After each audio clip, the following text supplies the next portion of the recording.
Hello, everyone. Welcome to the Veterinary Business Podcast, your ultimate resource for developing a successful veterinary practice and career. I'm Michael Walker, a leadership coach and mediator, and one of the co-hosts of the Veterinary Business Podcast. On this podcast, we bring you insights and expertise from industry-leading doctors, experts, and thought leaders. We cover a wide range of topics, including practice management, market strategies, leadership development, finance, HR practices, AI, law, and so much more. Whether you're a practicing veterinarian, practice owner, a practice manager, or a student studying to be a veterinarian, this podcast is tailored to help you navigate the unique challenges and opportunities in the business of veterinary medicine. Every listener of this podcast is welcome to visit www.veterinarybusinessinstitute.com for additional resources and tools to support your growth. And remember, you can subscribe to our podcast on iTunes, YouTube, Spotify, and numerous other popular podcast platforms.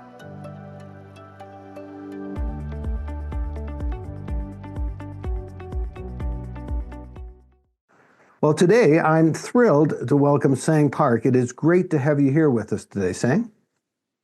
Happy to be here. Thank you for inviting me. I'm going to share a little bit about you with our listeners, if that's okay. Yep. You don't know if it's okay yet till I start speaking, do you? Well, but Sang Park is a seasoned expert in veterinary practice sales, mergers and acquisitions, and business valuation with over a decade of industry experience. Prior to founding Unique Practice Valuations in 2020, he spent 8 years at VCA Animal Hospitals and National Veterinary Associates, where he specialized in veterinary hospital acquisitions and valuations.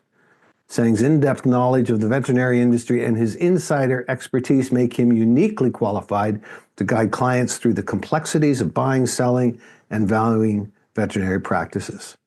He offers a wide range of services, including business advisory, valuation, exit strategies, and sales advisory focused on consolidator deals.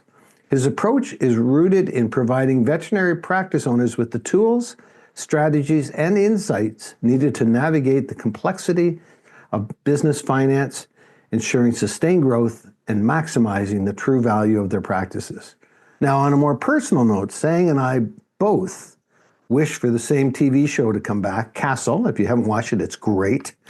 And we both have in our bucket a trip to Iceland to see the Northern Lights. And he's probably wondering, where did he get that stuff? And I talked to your dog. Yeah, I see it. But on that, it's just it is great to have you. And clearly, we're going to talk about today. Our topic is addressing the innovation gap in veterinary practice management software, improving reporting, data access, and analytics. It's interesting because that's a topic that it's very technical in nature. I mean, innovation in itself is creativity, but the processes and systems and technology to get there tends to be more transactionally driven. But there's just a lot of moving parts in this. And I know today we've got some questions we're going to be asking Sang to kind of jump in with. We're going to start with some personal stuff to get a feel for you, but then we'll jump into some more innovation gap type questions. So first question I've got to ask you, it's always my favorite, can you share with us what was the genesis of your passion for valuation, sales, and acquisitions, specifically why the veterinary industry? So there was no plan. It was really a happenstance. I was a financial analyst for a Johnson & Johnson company, more than 12 years ago, 13 years ago. But the commute was, 63 miles. It was taking me an hour and a half one way. So I was spending 3 hours on the road, and I wanted to be closer to home and spend less time on the road. And so I had just happened to find a job at MBA, which was, 20 miles away and not in the direction of Los Angeles. So the commute was like 25 minutes. So really, that was the only reason. There was an opportunity. I knew nothing about veterinary, the industry itself or the space. I wasn't even a pet owner. It was just a job, frankly. But I was very fortunate because at the time that I started at MBA, the founding CFO was doing all of the valuations, and he became the bottleneck basically. Business development was growing, a lot of acquisitions, and the valuations were getting stuck at the CFO's desk. So I was their first analyst at MBA, and I was doing all of their acquisitions. And I did their first Canada acquisition. I did their first pet resort. And even then, I didn't fully appreciate veterinary medicine and the veterinary professionals, frankly. It wasn't until I later, 4 years later, went to VCA and became a pet owner that something changed. Like the work that I was doing felt different. The information registered differently with me, right? And when I became a pet owner, I remember getting my family all together, and I agreed that we're gonna, adopt a pet or a dog because my daughter just persisted and just wore me down. But really, I got my family together and I said, hey, I'm saying yes, but I'm gonna do nothing. I'm not going to walk the dog. I'm not going to feed the dog. I'm not going to care for the dog. I'm going to do nothing. And then it really didn't take much time when I was doing everything. The kids only walked the dog for like a month. And so yeah, it was between my wife and I taking care of Luna, and I became, I did a 180 and became that crazy pet owner. But that's really where my outlook and mindset for the kind of work that I was doing did actually shift to one, trying to understand the perspective of the veterinary professional, even though my area of focus was on the buyers and sellers, basically. So I'm sorry, I just rambled on, and that was a long-winded answer to my introduction to vet med. But yeah, I'm not a vet professional, but I have come to become a fan of vet professionals and someone who loves dogs. You remind me, that saying, people don't care how much you know until they know how much you care. And I think that's the transitional point. Veterinary medicine has this empathy piece connected to it called the client or the patient, and then there's this pet parent attached to them.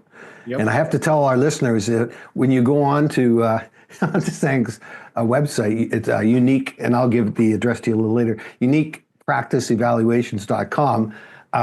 There's a picture of him, and guess what he's holding? He's holding Luna, I'm pretty sure, a little cute little white dog there. And I love that what he says there, this idea, that we're here to help you, and welcome to peace of mind as a top vet evaluations expert. But what's interesting is before, I would guess that before you had that veterinary awakening, if you will, you wouldn't have said, I'm here to help you. I'm here to get the best price for you. I'm here to get the deal done, or get that suddenly there became a more relational piece to how you approached the work you do, which created a more holistic view on what's important and what's a priority.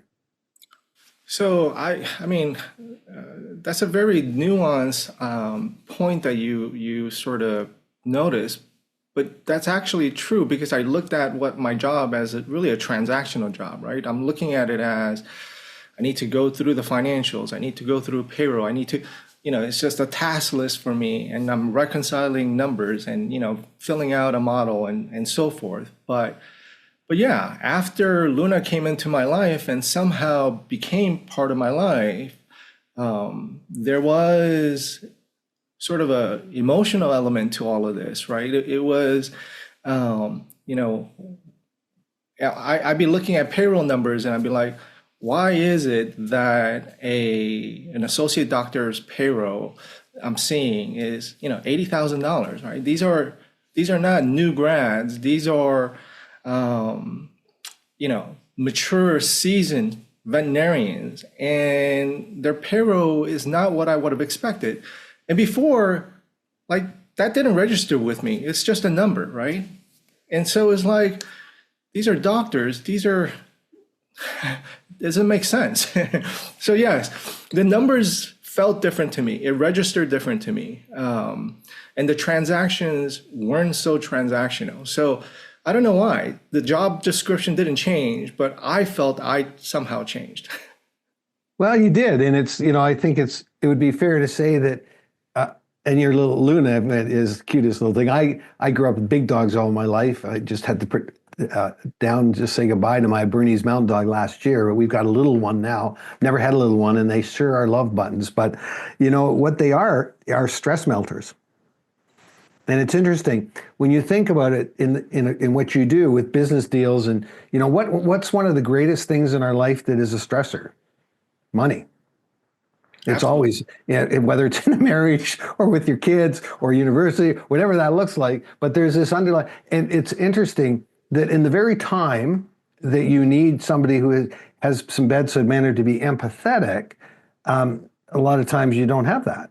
And what you've discovered and what you're practicing is that empathy. You become the stress reliever in that moment by being able to meet people where they're at, to understand what's going on with them and have an understanding. Hence, we're talking today about an innovation gap. You've seen gaps, but you can see that, but you don't see it simply from the numbers. You see about what this is going to look like, and the flip side of that is, in that you're building trust. Like when people. Well, when trust is built when people we don't care how much you know, we care about how much you care for us. Trust establishes itself, and I think that's an interesting because I can see it. You kind of came at this from a very financial background. We both have a financial background. We were talking about that before the podcast, but it's interesting how as we go through life, will the real Sang Park please stand up? And he probably started standing up when he started to see some of this. And from what I've seen on the website, you obviously love what you do and you love your client group, and that's just really cool. But let me just transition that right to kind of get a story from you, from a client, obviously confidentially, but a story about where you've made a significant difference to them in your work in your area of specialty. So I'll tie it back to sort of the subject matter of the podcast, which would be that this particular client was atypical in the sense that I normally work with hospital owners really near the time of exit, right? So they're not looking at making changes, let alone changing a practice management software or transitioning to a new one, or even reviewing and fixing it, right? But this client was atypical in the sense that she was a new owner, and the task at hand that sort of left a lasting impression on me was that how do we get her sort of management reporting, which is primarily based on the practice management software, right? There's other components like QuickBooks, like the payroll, but if I were to focus on the practice management software, how do we set her management reporting up differently than how I see it in more than 1,000 hospital practice management reports I've seen in the last 12, 13 years, right? And that is to be able to convert her system to actually provide more information than the data itself, right? To convert that hospital information into information and insight. And in my mind, the systems, even the one she was using, was not properly set up to do that, right? So we had to add to it. Right? I had to add to it and say that, hey, you can't use these reports as they are currently set up, the canned reports that you have set up. They give you no context. They give you no insight.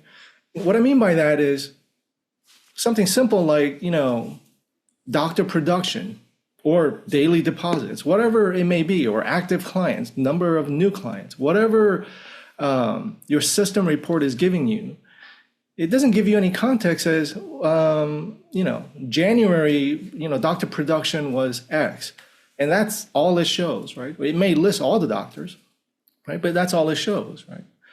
It doesn't tell you what it was, let's say, the same period the year before. So if it's January of 2025, what was it in January 2024? Because that alone will tell me actual absolute dollars change and the percent change, right? Year over year, right? How am I doing in that same like period? That gives me a little bit more information than just having January, right? And if what we did was put that in place so that it could be done without too much effort, because I've seen clients, my typical clients, when they send me reports where they're printing out the PDFs, they're handwriting that note, right? January to January percent change. And then it's handwritten, it's on a PDF, and it's lost, right? So what I wanted to do is have this be simple, dynamic, and sustainable so that she could look at it at any given time and it builds, right? But in that sense, you need that context, at least that bare minimum context, right? Really what you need is year to date, right? So when you get to middle of the year, you have year to date June compared to the same period last year, right? Because that information, that insight will tell you, hey, I didn't do a budget, right? So many people tell me that they think about doing a budget, but I rarely see a hospital owner create an actual budget. But forget it. You don't need to have done a budget. You haven't done a budget, but you know that last year you finished the year at such, right? And you had in your mind that you wanted to grow by 5%, 10%, whatever that number is. But you have something in your mind, right? So giving you that year to date, right? June 2025 year to date compared to the same 6 months of June 2024 year to date, that comparison will give you an insight as to, am I on track to where I want it to be? I want it to be 5%. Am I there half year through, right? Or even better, I have the month June compared to the prior year, and I'm at 6% above what I wanted. I wanted to be at 5, I'm at 6 at June, but year to date, I'm at 4, right? So that is telling you something, right? You've pivoted in June where you're above where you need to be, want to be, but you're quite not there yet year to date, right? However, I know of no practice management report that gives you that basic context in that way. It gives you what did you do a month. The best that I've seen is what did it give you in June? What was your number in June? What was it the month before? Like you kind of list it out for you, but that's too little in my mind, right? So again, I'm rambling, a little nervous, but in essence, what I walked away from that sort of activity was, hey, she is just starting. She's not my typical client whose exit is more than a decade out, if not longer than that, right? But her starting place is in a far better place because her management reports are set up to provide true information, to convert data to information, and to really provide insight, right? And once you know this, you can actually build from there, right? So I'm hoping that this will be a relationship where I'm continuing to work with her to say that the management report that we initially set up for you needs to evolve. It needs to change, right? And in my mind, that needs to happen if she wants to be able to grow her hospital the way she has it planned for, right? So I'm hoping that I can help her in that path. But in my mind, the practice management systems can play a part, and I wonder if they're actually playing that part. I question that. Yeah, I hear that. It's quite, I love sayings. You remind me of one, you your system's perfectly designed to achieve the results you get. You know, if you have an assembly line of cars and every fourth car coming off the assembly line is missing its right front fender, no matter of yelling and pointing at that's going to change that fender not being there. You need to change the system. And what I hear you saying is that this software management, practice management software rather, it's the system is perfectly designed to achieve the results you get, but the results you're getting are not giving you what I would call, and what I hear you saying, a dashboard of indicators that could help you recognize where you are, where you've been, and then connected to a budget where you'd like to go and what that trajectory looks like. So I have a question for you. I think kind of if it's fair to think about what would be that if I have this software, what are the questions I need? And I think the other thing is that, you know, when software updates happen all the time. I know that's a big deal. It's expensive deal, goes on all the time, but it's probably an interesting intersection time to think about what you want to change in it when you're doing an update rather than just accept the update. But I'm thinking about what would be kind of maybe the top 3 or 5 key indicators that you would suggest that a hospital owner would want on their dashboard. So, I mean, what comes to mind is timestamps. And what I mean by that is, you know, before we started the podcast, I mentioned to you that, you know, at the beginning of the year, just a few weeks ago, I had a visit to my vet. And my understanding of really any software is, and I believe this would be true for any practice management software in vet med, is that when I go into the hospital and I check in at the receptionist, right, there's a timestamp when I check in, right? When I get walked into the exam room and I'm waiting there and the assistant weighs Luna and records that, it's timestamped, right? When the doctor comes in and, you know, we have our conversation of why we brought the dog and she's putting in the treatment plan, at some point when she hits the computer and the practice management software, there's a timestamp. When I check out and pay, there's a timestamp, right? So at minimum, when I thought about this, at minimum, there are at least 4 timestamps to my visit, right? And what that will show you is those timestamps, date and time, and the duration will tell you, hey, did I come on time? How long was my wait period before I saw the doctor, right? How long was the exam period, right? How long did it take me to check out? What was that entire duration, right? And all of that information, right? And if you overlay that across the time horizon and across everything that happens in a veterinary hospital, you get so much insight as to, am I more efficient from this time last year, year over year, from 2 years ago? Are my clients spending more time in the exam room waiting or less time, right? Is my entire duration improving? Or if it's not improving, right, if the visit time actually has gone longer, what are the reasons for it, right? Is it because of the different services we're providing? What are those things? And you can get so much insight just from these timestamps, right? Which practice management system software out there today, whether it's legacy system or the new system today, provides any level of this information just from this one little data point, right? I don't know of any, right? And I'm like, why is that the case? This is not rocket science. Yeah, it kind of sounds, often things like this, it's just nobody has been curious enough, and I could hear practice professionals saying, or have the time to ask questions. And I think that's the idea here, is to try and short circuit. What are a couple, what a great thought. I hadn't thought of timestamps at all. That totally makes sense. And building on that, I think the other side of that is not just with timestamps in terms of from the practice to the patient, but what about from the patient to the practice? How are you as the patient feeling about those periods of time? Did you feel connected? Did you feel valued? Did you feel heard? Did you find yourself, was it there's and what is it that if we know that our customers are our greatest and most inexpensive way of developing new customers, how are we using that knowledge in those timestamps to actually have a customer so excited they can't wait to tell all their friends to come here as well?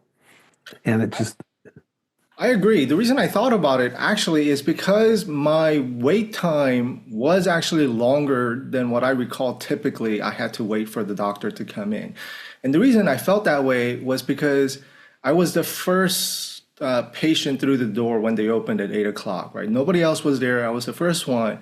And I was waiting for like 20 minutes. So again, I loved the hospital. I loved my doctor, right? It just caught my attention that there's nobody here. I'm the first patient. What's going on, right? And I'm like, do they understand this, right? And I thought, I'm sure they don't because they don't track it. And actually, to finish answering the question, even though the timestamp is almost universal in any database, any software, to transfer that information to a dashboard, like a typical business intelligence dashboard, would be a heavy lift, meaning it can be easily done, but it wouldn't, I don't see any practice manager or hospital administrator with the capability of converting that timestamp into a dashboard. You're gonna need help, right? You're gonna need somebody to actually build that dashboard for you.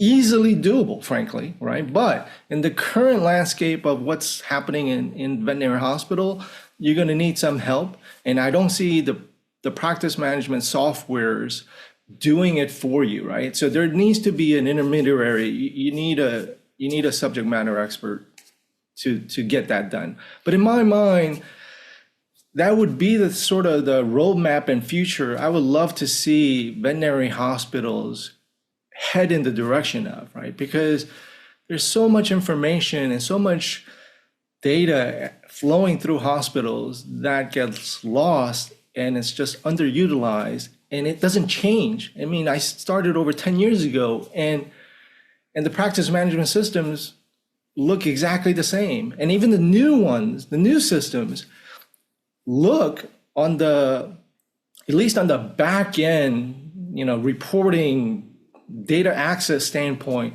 they look very much the same as the old legacy systems. No context, no dynamics. It just seems like it's a copy and paste. So I see it, and because I feel the way I feel about veterinarians and vet professionals in hospitals, I'm like, why does it have to be this way? yeah, well, and I think that's, where sometimes it just takes somebody posing the question in the field, or enough people, or an association, or a chapter. That I remember, I used to own a chain of flower shops, and we had at the funeral homes, we do flowers for casket sprays and all those kind of things, and without getting all morbid about the whole thing. But the problem was we had these. I went to talk to the funeral directors about flowers because they complained about some stuff we did. And I thought, geez, I wonder if anyone's ever asked them what the issues are here. So I went and they said, well, first of all, you put smelly flowers in and this and that. It was just logical stuff. I said, that's great. Well, we won't print those anymore. And I said, what else? Well, this container, like the water sloshes out and it stains the velvet inside. And we do that because you got stuff in there that the green comes out on. I said, oh, yeah, it absolutely does. Well, leave that with me. So I reached out to the company who made these plastic containers, these little that we put foam in and we stick flowers in. And I said, here's the problem. Here's what I see, and this is what would make sense to change it. I didn't really know if anything would happen. I wasn't a big player. They changed it. And it's now the new standard in the funeral business, but it was just basic. And then what did I do? I ended up getting all the funeral flower business in my city as a result of that. So I have an example. I didn't have the impact that you had, but this would be a typical client of mine, in the sense that we were preparing to sell, but in essence, we noticed, or I noticed that there's something incorrect in the practice management software, in the reporting, right? For example, in this particular case, let's say revenue was $5+ million, but the cost was $6.5 million, right? And that made no sense whatsoever, right? And so I actually had a conversation, again, we were exiting, but still it was so noticeable and so obvious. And also I wanted to prepare if the buyers caught on to it, what the explanation would be. So I had a conversation with the software rep, and of course they realized that the calculations were not correct, right? And so they had to go back in and at least for 2 years, go back and fix the calculation for that cost parameter, basically, right? And so in my mind, I walked away thinking my impact to my client is really not there, because we're really going to exit, and I don't think this is going to be a point where we're going to get hung up. But if it happened to my client, it was happening to other hospitals. And my thinking was that at least the people who were using this particular software and it was showing costs greater than gross revenue, at least that there would be hospitals out there that had this issue that would get addressed, right? And that's another example, frankly. How many hospitals that are using practice management software, how confident are you that the data quality in the practice management software is 100%? Because I've seen a lot of examples where I would question it. Yeah, and I think thank you, Singh, and I think that's you're kind of hitting on. If I'm listening to this, I'm thinking, okay, well, I'm hearing that I don't disagree with you, that we've got some. We probably aren't getting the information that really would be beneficial to us. The systems seem to be have not kept up with, quote unquote, the times. Perhaps they've got nice front faces and stuff. So it sounds to me like it's almost like, so what information would be valuable to us, and then reverse engineering how we get that. But we're obviously, to your point, we need somebody. We can't do that in-house unless you happen to be a designer of back-end practice management software in your firm. So, and I know you do it in your corporate advisory side and things like that.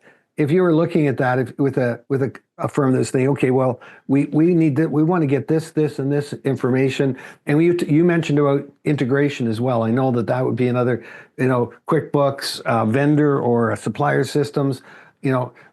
Are they all integrated? Do they integrate well? Are they helping you or hindering you? Are they adding labor costs or not, or whatever? Those are all the questions that I could hear people asking on our podcast.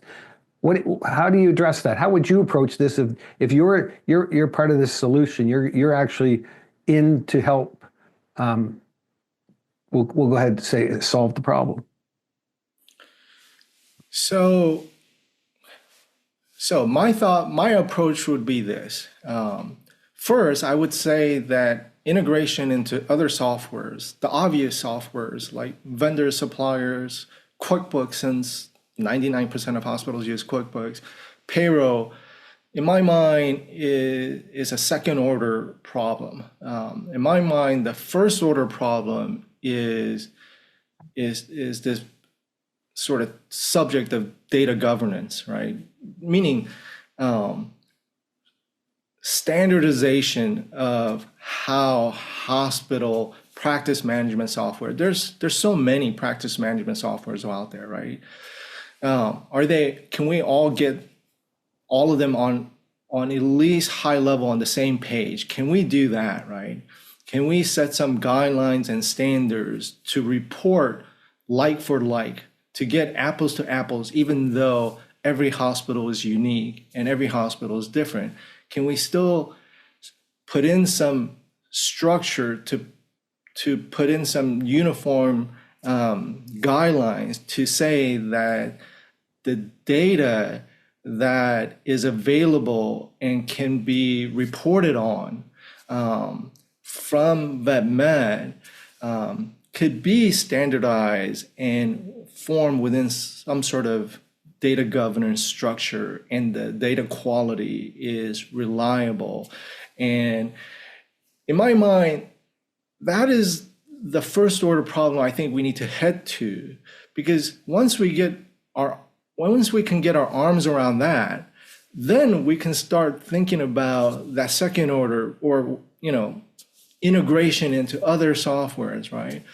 But because there is no structure, there's no uniformity, there's no categorization from, forget hospital to hospital, even from the broad hospital types of GP to specialty emergency, right?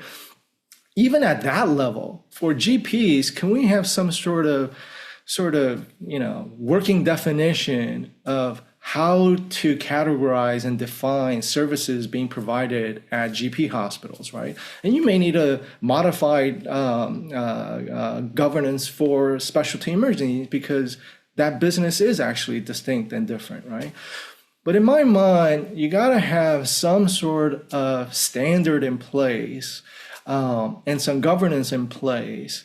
And in my mind, that's probably the biggest hurdle, biggest roadblock, right? Because part of what makes veterinary independent hospitals what they are is that they are very independent. They're very independent. So in my mind, that is the biggest hurdle. However, it is a worthwhile subject to evaluate, because once you get some understanding around that subject, then we could get into how do we integrate or put in a roadmap so that my practice management system can somewhat speak to my payroll system.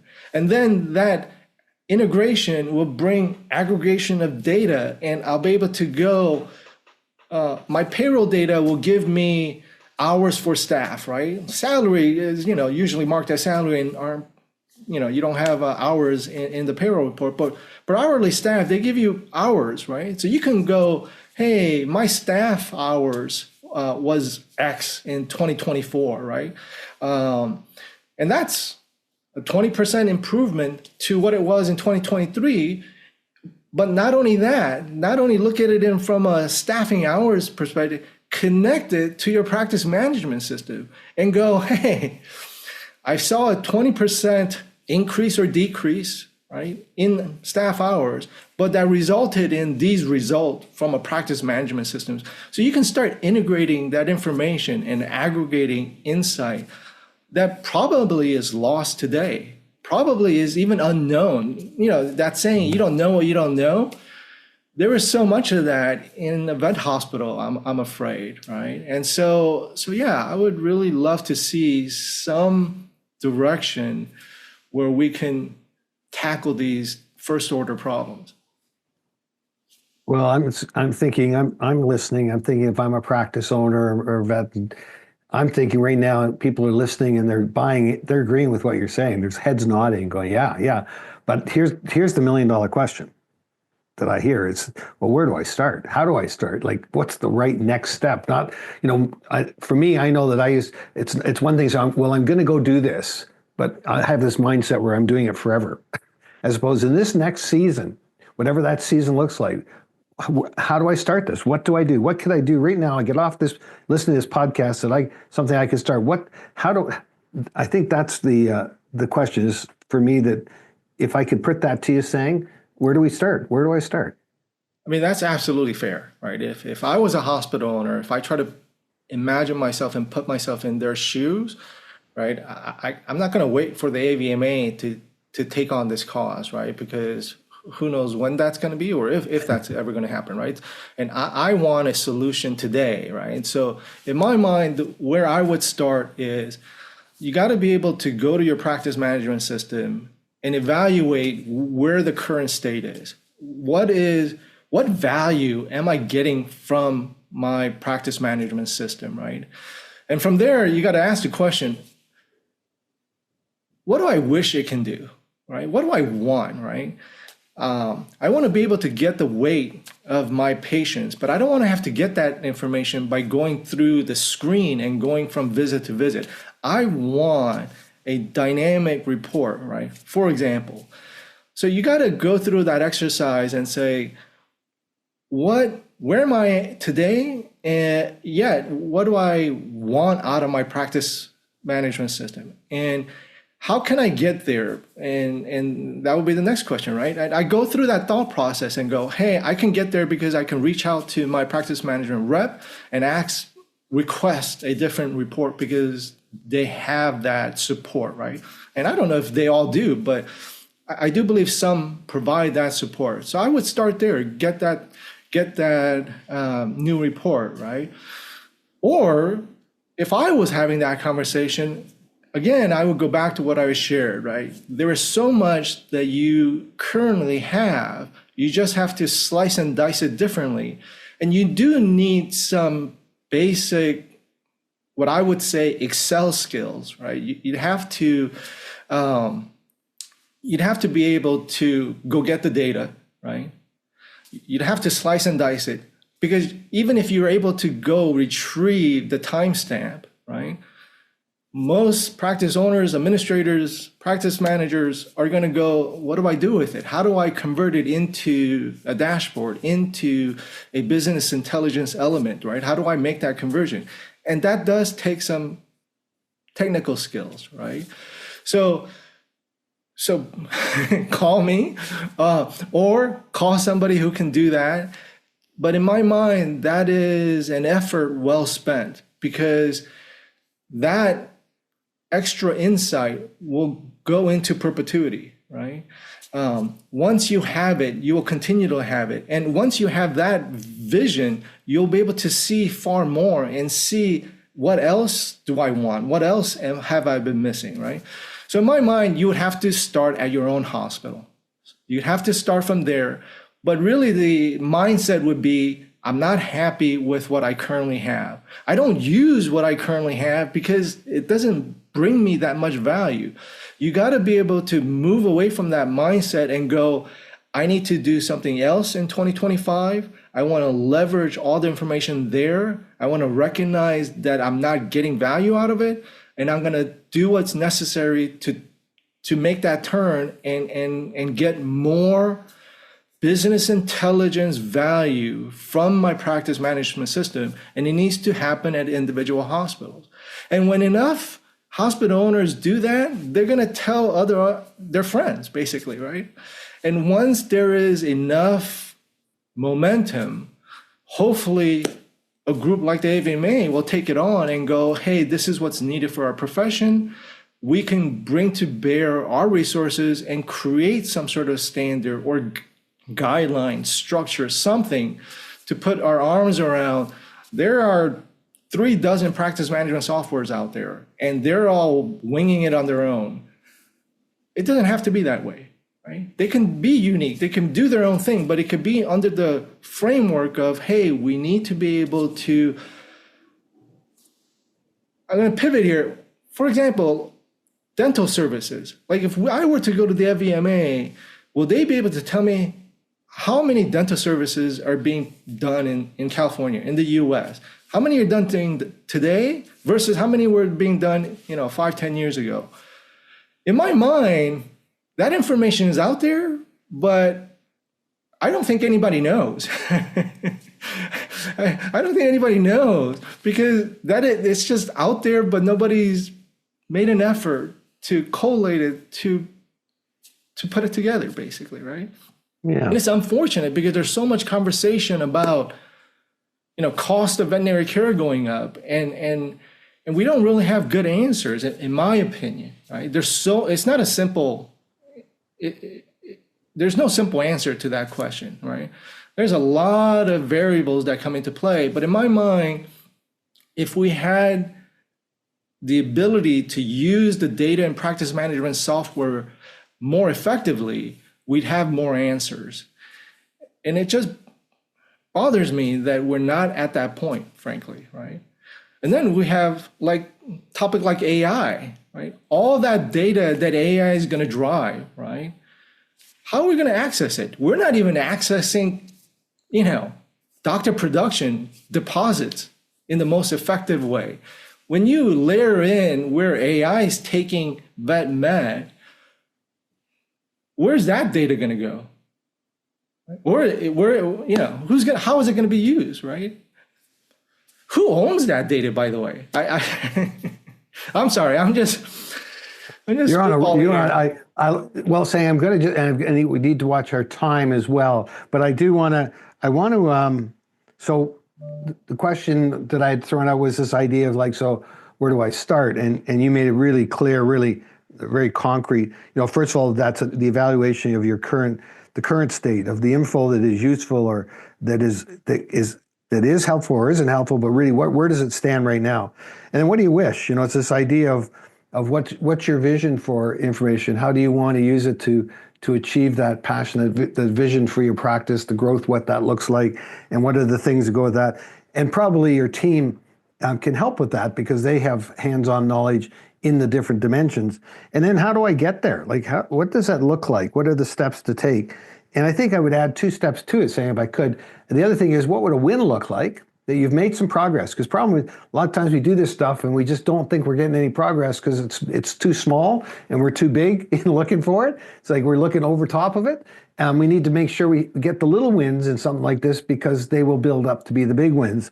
So what do you want to celebrate? And how do you celebrate your wins with your team and bring them together so that this becomes it doesn't become something that's being driven, it's something that's being drawn into the organization. But I love what you've done just a great job of giving us. We're talking about the innovation gap, and the irony is the innovation. We alluded to AI, and we could have a whole podcast on that. But that's a whole other form of innovation. But what I'm hearing Sang say is that there's innovation that we have right in our own backyards we haven't tapped. That there's knowledge there, there's data there that could help us be the more efficient in our operations, more profitable, whatever that looks like, and when we think of prosperity in a more holistic way. But it's there, and what we're talking about today is this idea of just going back to the assembly line. Well, there's something wrong. Every fourth car, the fender's missing. How are we going to change that system? But I really want to. Our time's coming to an end, Sang, so I'm going to go ahead and just thank you so much for joining us today, sharing your insights, talking to us about addressing the innovation gap in veterinary practice management software. And if I was to sum it up, and I think you just did it beautifully, you've made the complex simple, the hidden visible, and the difficult easy. Well, maybe the last part, we still got some work to do. And I think I just heard you say you volunteered to help. So one of the things I'm going to just go ahead and mention is Sang's his email, or rather his website is uniquepracticeevaluations.com. uniquepracticeevaluations.com, and you can reach him right there to maybe have a conversation with him about what the next right step could be for you and your team and your hospital. So I want to take a moment again, saying thank you so much. It's been just great having this conversation with you.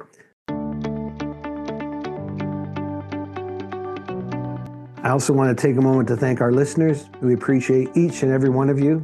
We can't do what we do without you, so thank you so much. If you like our podcast, please share with your friends and colleagues. What a great opportunity for you to set somebody else up for success. And please don't forget to leave us a review. We love reviews, and they will help other doctors and practice owners to find us. Thank you for the privilege of your time, and until next time, keep striving for excellence and making a positive impact in the lives of your patients and pet parents. Michael Walker wishing all of you an amazing week ahead.